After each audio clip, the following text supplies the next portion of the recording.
A system of fair and honest democracy before granting the country independence in 1960. Look, we are not kids. We are mature people and the country is mature. We are giants of Africa. But according to our document, the unpublished memoirs of a former British colonial officer, London's parting gift was, in reality, a lesson in how to rig the polls and deceive the people. This is the story of evil committed by kind, nice, decent British politicians. They sought to keep Britain from bankruptcy and found a solution in the mineral-rich empire on the point of independence. It was necessary to bend the rules, and sadly, in due course, the rules were.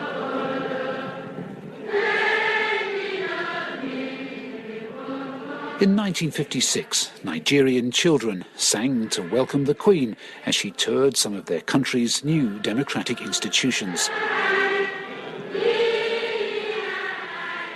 And in January 1960, on his way to South Africa to make his famous speech, warning that a wind of change was blowing through the continent, the British Prime Minister, Harold Macmillan, stopped off in Lagos to give the Nigerian Parliament some pearls of wisdom from the world's longest-standing democracy. So long as we value the freedom of speech, freedom to express our opinions, I know of no better system than a fairly elected parliament for giving people the sort of government they want. Those who got in the way were innocent, like the colonial peoples, but both had to be dealt with quite harshly. Back in the 1950s, Harold Smith, an idealistic young Oxford graduate, was settling into life as a British colonial official in the Nigerian capital Lagos, with his wife Carol and their young daughter. Important regional elections were to be held that year, followed by a national poll 3 years later, just ahead of independence. Harold had his part to play in the preparations, drawing up new laws aimed at ensuring that Britain left Nigeria an orderly and stable place. But his faith in the integrity of the project was soon to be shattered. In 1956, I was in Lagos on the staff of the Ministry of Labour when I received the secret file, which had a minute which ordered me to get involved in the regional elections which were taking place. It told me to take all the vehicles of the Ministry of Labour, all the staff, the clerical staff, and as many senior staff as I could find, to act on behalf of the minister. And the chap was called Festus Akoti Igbo, and carry out the ministers, their appointing ministers' instructions, and get his party colleagues elected. Festus was a flamboyant political figure who'd been appointed Minister of Labour. He was also treasurer of one of Nigeria's main political parties, the NCNC, which had its power base in the east. Harold Smith says he was shocked to be asked to interfere in the election on behalf of the NCNC candidates, standing for seats in the minister's constituency. To have cars and trucks in the bush at all gave you tremendous prestige. All people had were bikes. If a fleet of vehicles with maybe 30 or 40 staff of clerks and administrators had suddenly descended, they'd have made a very big impact. This was official, this was government stuff. Why did the British want you to help ensure that this man, or at least his colleagues, were elected? Because the plan was to put the North in government, in power. The elections were just to be fixed. A very serious accusation that Britain, which advertised its withdrawal from empire as a model of fairness and democracy, was allegedly rigging, or at the very least, giving advantage to a favoured party in the polls. Can such an allegation be substantiated? I took Mr. Smith's claims to the director of the Centre of African Studies at Oxford University, Professor David Anderson. In the 1950s, virtually all the British colonies were moving towards independence in Africa, and there were elections taking place everywhere. It would not be unfair to say that in almost every single colony, the British attempted to manipulate the result to their advantage. Indeed, it would be surprising if, as the colonial power, they'd not done so. At this time, Nigeria was divided into 3 regions, each with distinct and often conflicting tribal and cultural identities. Partition was a very real threat, and given their experiences in India, something the British were determined to avoid. Traditionally, the colonial power had enjoyed a close relationship with the largely Islamic north of Nigeria. This part of the country was more conservative and less developed than the rest. Here, the British operated a system of indirect rule, governing through the local emirs. Professor David Anderson. The north of Nigeria was not only largely Islamic, it was deeply conservative. And therefore, it was ideologically going to oppose the Pan-Africanism and internationalism that tended to mark southern politics in Nigeria. So for sure, the British saw the north as an important bulwark against what they might have termed unnecessary radicalism. And the fear of radical political ideas, in other words communism, was key to British policy in Africa in the 1950s. Communism was thought of as a very serious threat in West Africa, because the kind of socialism it fed upon in Africa was driven by massive poverty and very low levels of education. Therefore, British analysts at the time thought West African populations were vulnerable to communism. In order to ensure that, come independence, their interests would be represented by their conservative friends in the north, the British had virtually created and strongly backed a political party for the region, the NPC. But it could not hope to win enough votes nationally to win outright. So the British needed to ensure that they had the support of either the Eastern or Western parties. This would explain why Harold Smith claims he was ordered to divert resources to help candidates standing for the Party of the East, the NCNC, led by one of the founding fathers of Nigerian nationalism, Dr. Ezekwe, also known as Zik. They had to fix Zik, and of course there was stuff they could have got him for, sent him to prison, but they didn't. He was forced to do a deal with the North. This great nationalist had to do a deal with these illiterate peasants in the north, and that's what happened. Whatever the true motives of the British administration, to this day Harold Smith is adamant that the order to interfere with the elections came from the highest authority in the colony, the Governor-General himself, Sir James Robertson. Recorded here during the royal visit in 1956. To the Queen's Most Excellent Majesty, I have the honour to offer to your Majesty and to His Royal Highness, the Duke of Edinburgh, our most loyal welcome, and to express our deep and sincere appreciation of your gracious presence today.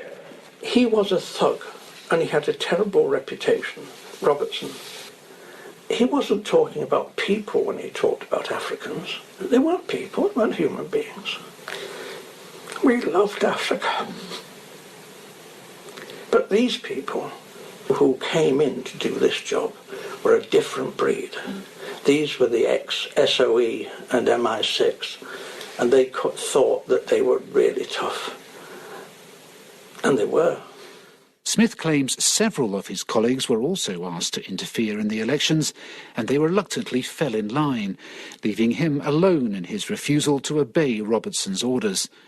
Isolated but still defiant, he was finally granted an audience with his boss at Government House. I go up and I see him, and the first thing he says, I want you to know that everything that you've alleged about the elections is correct. I'm telling you this because you know far too much, and I want you to know how much trouble you're in. The colonial service is just like the army. You know what happens if you disobey orders in active service, and that's what's going to happen to you. I thought, and I was shocked. And this big guy, I was so angry that I really wouldn't have been surprised if he pulled out a pistol and shot me. There's a huge array of files here. Are these all your correspondence on this side? In the spare room of Harold and Carol Smith's home, piles of paperwork fill a large metal filing cabinet, much of it copies of unanswered letters to the great and the good, detailing Harold's allegations. Doing this for many years. With no recordings of the conversations he claims took place, and no copies of the orders he says he was given, he's unable to prove the serious claims he's making. The Smiths have fought a long, lonely and largely fruitless battle to have his story heard, but with nothing on paper and all those who could back up his story dead, why should anyone believe him? His wife, Carol. You're quite right. We have not got written evidence and things we can say, there you are. Well, I know Harold's telling the truth. You either believe us or you don't. What makes you so convinced that Harold isn't mistaken on this? I've known him, I've been married to him 55 years. I know what he's like. I know the sort of person he is. I know the sort of values he holds.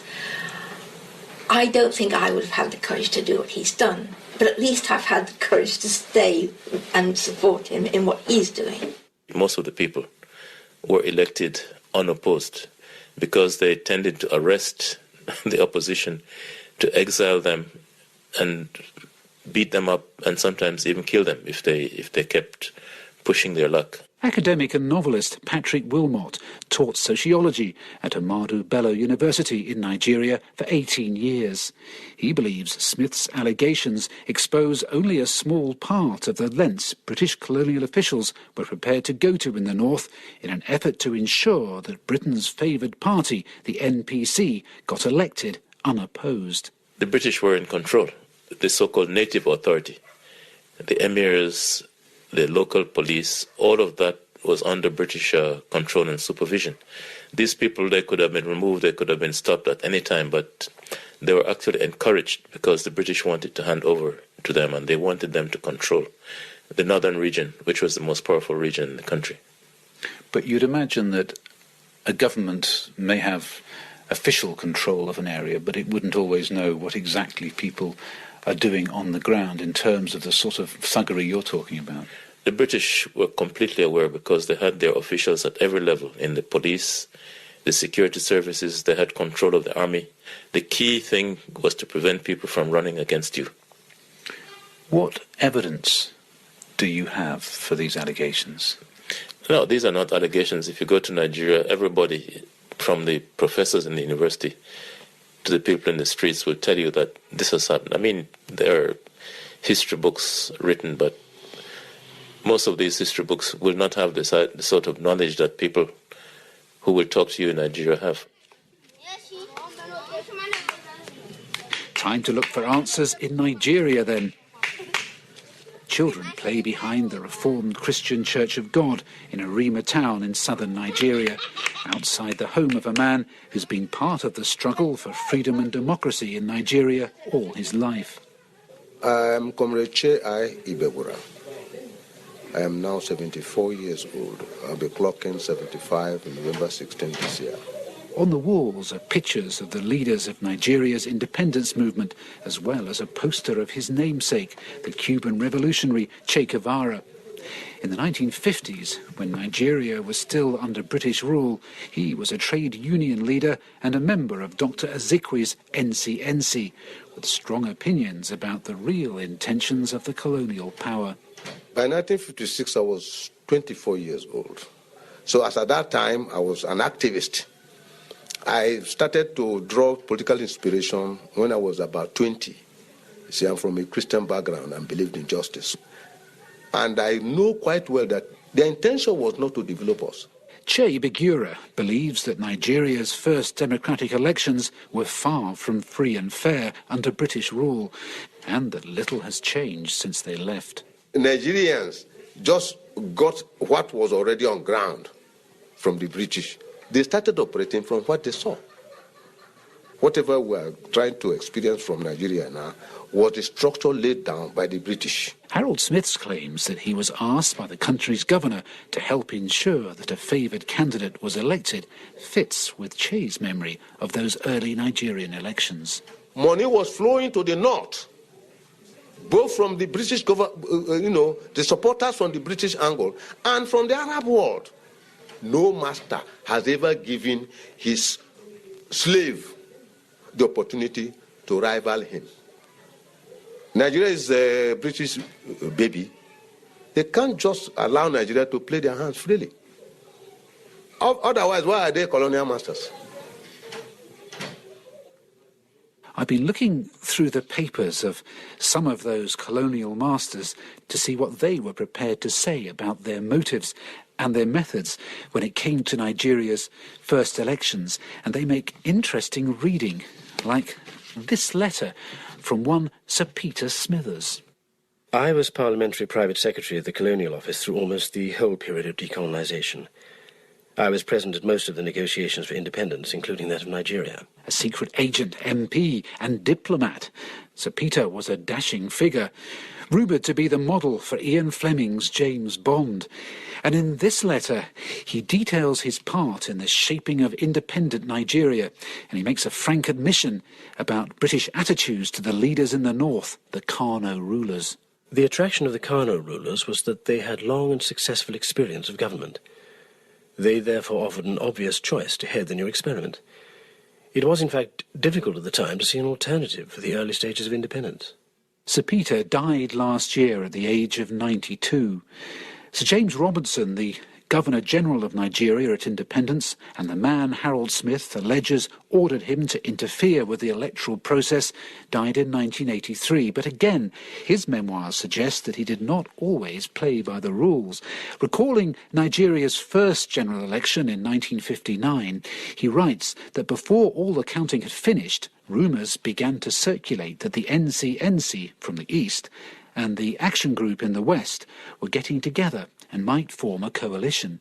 Now this would be a disaster for Britain's hopes of the Northern Party, the NPC, taking power.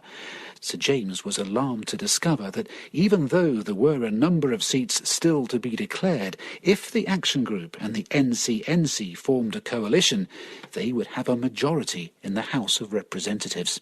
I believe this could be very dangerous for Nigeria's future. As from all I'd learned of the Northerners, they might well decide to leave the Federation, for they would not readily accept a national government of Southern parties. According to Sir James, as Governor-General under the Constitution, he was required to appoint as Prime Minister the person who seemed to him most likely to command a majority in the House of Representatives. In his opinion, even though the count was not yet over, this was the Northern leader, Abu Bakr. And so, after a brief discussion, he invited him to form a government. And I did so on the grounds that the leader of the party with the greatest number of seats was surely most likely to be able to form a government which would win the support of the House. As far as I remember now, I took this action entirely on my own and did not consult the Secretary of State, for the matter was urgent and could not wait. So, by his own admission, Sir James Robertson was determined to see the North in control at independence and was prepared to bend the rules to achieve this. But were the British prepared to go as far as interfering in the voting process itself? If so, how was this done? There are those who believe the British had laid the foundations for the electoral success of the North years before by falsifying the results of a national census. Professor David Anderson. In the 1950s, it was certainly to the advantage of the British to do, as you've described, to increase the population of the North, because it would shift the relative balance of power in the Assembly. The suggestion that the British were anything other than impartial arbitrators of Nigeria's independence is not popular with veterans of the colonial service, like Gerald Summerhays, who worked in Nigeria from 1952 to 1981, starting out as an assistant district officer before rising to permanent secretary of a ministry in the north. He's adamant that neither he nor anyone he worked with interfered in any way with local elections held in his area, though he does remember talk that the census had been fiddled. Well, there was various allegations going on. There was one, which I remember featuring in a newspaper, alleging that a village of 5,000 people had been discovered in one area which had not been counted previously. Well, that sounded, shall we say, a trifle unlikely. The more general allegations were that parts of districts were counted twice, and allegations were made that this was done. I have no knowledge where it was or not. The only place I do know where it wasn't done is where I was dealing with it. How likely do you think it is that this happened in the north? The answer is no. Out of the question. Why is that?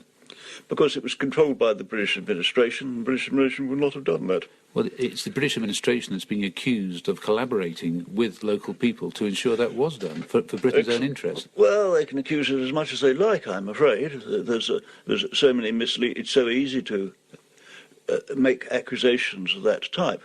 The only thing I can say, but I was actively involved in it, and I knew the other people who were involved in it, and many of them, and I do not believe that one of them, for one moment, would ever have done anything like this. But you can't be sure they didn't, can you? You can't be certain of anything, can you, unless you see it yourself? Although if there had been any involvement of that, there would have been some form of policy statements, there would have been some form of suggestions from above that should have been done, and I would have heard that myself, because I don't think for one moment they would have given it just to one or two people. One would have heard it widely, and I did not hear it, and in fact I've been absolutely horrified to the mere thought of it. It's very difficult to find evidence that elections have been rigged. People tend not to write about these things. If one sees ballot boxes being stuffed, voters being bussed around, if one uncovers fraud on the electoral roll, these are all forms of proof. But the elections in Nigeria in 1959, none of those things were reported. But it seems that finding the evidence is perhaps less of a problem than actually getting my hands on it. Amongst the hundreds of files housed in London's National Archives that cover this period of British rule in Nigeria are two marked closed for 100 years. They deal with the role of both the Governor-General, Sir James Robertson, and the leader of the NCNC, Dr. Ezekwe, but aren't due to be open to the public for another half a century. I've put in a request under the Freedom of Information Act to view them now, but I'm still awaiting a response, as is Professor David Anderson. Clearly someone in the British government, when those files were classified, didn't want us historians to know something about what they contain. And that raises my suspicions that those files might contain information about whatever deals were brokered between the British government and the NCNC. Because it is certainly the case that the NCNC could not have won the election support it did without British support, or nor that it could have formed a coalition with the MPC at independence without British support. So I would love to see what's in those two files about Sir James Robertson and Dr. Ezekwe. Nigeria gained its independence from Britain on October the 1st, 1960. It's a very touching moment as the Union Jack is brought down in darkness and the Nigerian flag is gradually taking its place. Whether engineered by the British or not, as the Union flag came down, the North was in the driving seat. The leader of the NPC, Abubakar Tafawa Balewa, was Prime Minister. His coalition partner, Dr. Ezekwe, took the role of Governor-General and later President. And on the morning of Nigerian independence, greetings to you all, fellow countrymen. The deed has been done. It is finished. But hopes for Nigeria's future were soon to be dashed. Continued tensions between the three regions, exacerbated by the dominance of the North, contributed to the political instability that led to a coup, a counter-coup, and, within 7 years, the Biafran Civil War that cost the lives of as many as 3 million Nigerians, largely through starvation and disease. In his memoirs, Harold Smith records the fate of their cook and their nanny caught up in the chaos. Grace and William worked for us, and we trusted them and treated them as friends. We loved them. We left Africa and were very worried for them. Nigeria was on the brink of freedom and independence. They believed it because they trusted the British. They were Commonwealth citizens and our Queen was their Queen. We know that their trust was misplaced. The British had betrayed them. William's body, his human remains, first rested in a ditch in Biafra.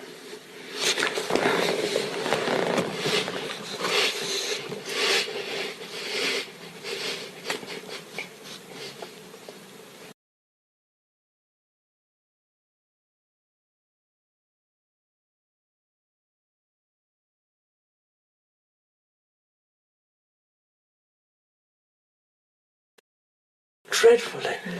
I mean, no country's gone through 50 years of absolute bloody hell, and it's all due to the British. Harold, it seems surprising, though, that the Nigerians, particularly the Nigerians, would need any help in rigging elections. I mean, these days we hear no, that's nothing. Not true. That's not true. Nothing but rigging that's of not elections. True. Look, we're the ones who rigged the elections. We're the ones who gave this example. If they ever needed lessons, we did every dirty trick in the book, and we did it in Nigeria. They didn't do it. We could say, oh, you can't trust them. The way they spoke about them in London, oh, they're children. So you believe then that we taught them all they knew? Yes. Yes, we've destroyed democracy in Africa.